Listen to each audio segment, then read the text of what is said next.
Oh yeah. Wait a minute, girl, can you slow down? Wait a minute, girl, what's the rush now? I wanna introduce myself to you. My name is one-on-one guy, to prefer nouns. I like the way you put your fists together. I like the way you do your hair in the morning. I see why all the boys want you, girl. Down, wrong, down. Bitch, I used to love you, but you took my heart and threw it. Ain't nobody for my pain, so I put it in this music. God gave me a talent, best believe I'ma use it. Better think with your brain before you mess around and lose. YouTube, what's going on? It's Quan here with another Washington Commanders video, and in today's video, I'm coming on here with the video. We're going to be talking about the Washington Commanders secondary and how I personally feel like it could be one of the best in the league. So without further ado, let's get straight into today's video. But before we do, make sure you guys go down below, leave a like on this video, subscribe if you're new, and turn on post notifications so you get notified when I upload a video about the NFL, or in this case, our Washington Commanders. We're on the road to 6,000 subscribers, so please hit that subscribe button again if you haven't already. Thank you so much. Let's get straight into today's video. So, as we know, practically for this whole entire offseason, all the attention has been on the offensive side of the ball because of the higher offensive coordinator and assistant head coach Eric Bieniemy, and the arrival of a potential franchise quarterback in Sam Howell. So a lot of the attention has been on the offensive side of the ball, and people probably forgot we selected a DB with our first two draft picks. In the first round, we went Emmanuel Forbes at 16, and then in the second round, we went Quan from Illinois. So there has been some upgrades to this defense too, and I personally feel like the Washington Commanders secondary could be one of the better ones in the league. You got Kendall Fuller, who I personally feel, and I know I'm hard on Kendall Fuller, you know what I'm saying? But I'm hard on all these guys because I feel like you're a professional football player, so you need to be the best at your craft, and you get paid to do your job, right? So I'm hard on them because I expect great things out of the players. But Kendall Fuller is definitely a guy that is overhated by some of this fan base. Now, I know a lot of people love Kendall Fuller, but I know there's a select few out there that want to cut him, you know, and that's been done with him. I only say that he could potentially have got cut because I thought Cam Dassler could make this roster and countless other cornerbacks, and we were going to try to save money. But obviously they went other directions by getting rid of Chase Roulier, obviously getting rid of Cam Dassler and other players. Kendall Fuller, again, is a guy that is overhated by some of the fan base, in my opinion, and he's a guy that produces. Yes, has he lost a step? Yes. Is he slower? Does he have his moments? Yes, he does. He always starts the season out slow. That's one thing about Kendall Fuller. But he always finishes strong. He has been the only guy on this defense that has been able to get interceptions and get turnovers. That's why we brought in Emmanuel Forbes to hopefully change that. Quan to hopefully change that. So I think Kendall Fuller is still solid. He's 27 years old. He's going to the final year of his contract. Could this be the final year of him in Washington? Definitely is a realistic option. Then you go over to the other side. Benjamin St-Juste, the guy that I'm most excited about, because I feel like Benjamin St-Juste has the potential to be a shutdown corner in the NFL. St-Juste's biggest problem is that he just can't stay healthy, but when he's out there, he is definitely good. And he should have had 2 interceptions last year and a pick 6, but they got it taken back. You know, they got it taken back. The one versus the Cowboys, then the one with Justin Jefferson, what they call pass interference. It was not pass interference, man. You got to let them guys play. You've been letting them play all game, so I don't know why they called it in that position. And even how bad Heineke and the offense played that game, Washington should have won the Vikings game. But again, that's neither here nor there. That's in the past. St-Juste is a guy that I'm super excited for. He had a recent interview with Julie Donaldson, and he said he's going to have all-pro year. So I love to hear it because he has the potential to do that. You know, he has the potential to be the cornerback 1. I think he should be cornerback 1, really.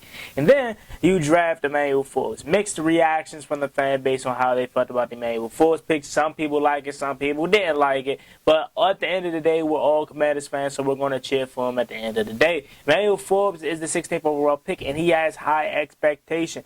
We need him to come in and play. He need to play hard and ball immediately. He's probably going to be the Washington Commanders' slot corner. I really hope they don't put Benjamin St. Juste in the slot because his best work is outside. I think Emmanuel Forbes is going to start his career being the slot, which is fine. You know, he's going to have some great tactical things. He's a guy that I am expecting to potentially lead this team in defensive turnovers, right? Because, again, what we drafted him to be a ball hawk. So I'm expecting at least 3 to 4 interceptions or turnovers by Emmanuel Forbes. Then you go to some of the depth guys, right? You got Rashad Wildgoose, who I think is solid, right? He's not the best, but he's a rookie or a young guy. So he's going to be coming into, I want to say, his second year this year. So he has a lot of potential that we could work with, right? You got Tariq Castro-Fields, who you could potentially see what you got in him, right? Then you go to the secondary. You go to the safeties, the last line of defense. You got Cameron Curl, who's going to be getting ready to get paid. No, he's not practicing the OTAs right now, but that's because he wants to make sure he's healthy. When he get out there, he's going to be a dog. The big thing for him, I need turnovers from Cam Curl. I need an interception or 2 or 3. I need some forced fumbles by Cam Curl. He's a dog, one of the best safeties in football. Then you go over to Derek Forrest, who had an explosive year last year, who I think is going to be in for yet another big year.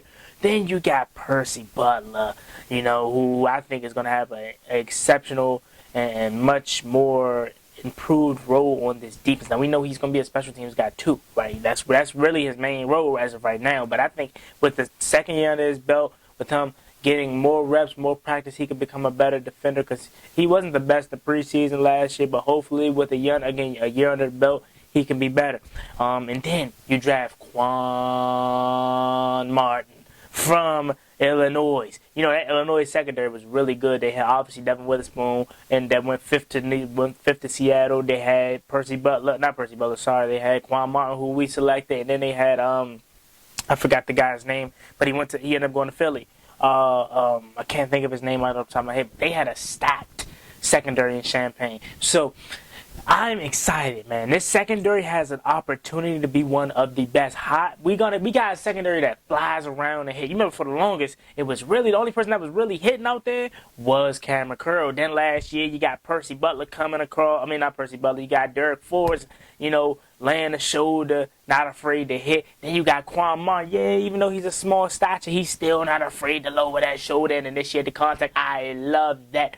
I cannot wait for the secondary, man. I really, really, really, really, really hope the secondary can pan out, man, because we have some talent all over the place. We got some high flyers, some guys that can finally create turnovers. Now, Benjamin St. Juste, Cam Curl, I need y'all to create turnovers. Derek Forrest, going to create turnovers. Emmanuel Forbes, going to create turnovers. Kendall Fuller, going to create turnovers. BSJ, Cam Curl, I need y'all to create turnovers. Y'all really the two leaders in the secondary. Well, Kendall Fuller too, but y'all two are really the main young vet leaders in the secondary, man. So I need y'all to have explosive years, especially y'all talk about that All-Pro year for BSJ. If you want to have an All-Pro year, I need at least 3 picks. 3 picks, probably 4 with one of them being a pick 6. You know what I'm saying? BSJ has that potential, and I'm super excited for what this secondary could bring. And I really, really, really think this secondary could be one of the best secondaries in football. I could really, look at the talent. Yes, you got Quan Martin, who's improved. You got Emmanuel Forbes, who's improved right now. But I think you fast forward to the end of the 2023 season, you're going to say, hey, Washington got one of the best secondaries in football. Then you pair that up with our defensive line, John Allen, Deron Payne, Big Phil Mathis coming back after his injury last year. You got John Ridgway. You got the KJ Henry. You got Montez Sweat, Chase Young. Man, this defense, man, I'm telling you, all the attention is on the offense, rightfully so, because we got some nice new additions. That defense, don't sleep on it. I'm telling you now, especially that secondary. But there you have it. Let me know what you guys think about this video in the comment section down below. As always, me and boy Juan Gotti. Like, comment, subscribe. Hail to the Washington Commanders. We're on the road to 6,000 subscribers, so please hit that subscribe button again if you haven't already. Thank you so much. See you guys next time. I'm out. Peace. We the kings of the East, I hope you're hearing what I'm saying. The DMV behind you, Commanders. Now it's time to step in the field and take command. 1932, we was established. We been running the NFC East every year after like. We got the best fans in the league. You cut through our skin, it's burning gold where we bleed. Cause hell to the Commanders, we the best in the league. We fight for DC and the whole DLV. We got a new name but still got the same rings though.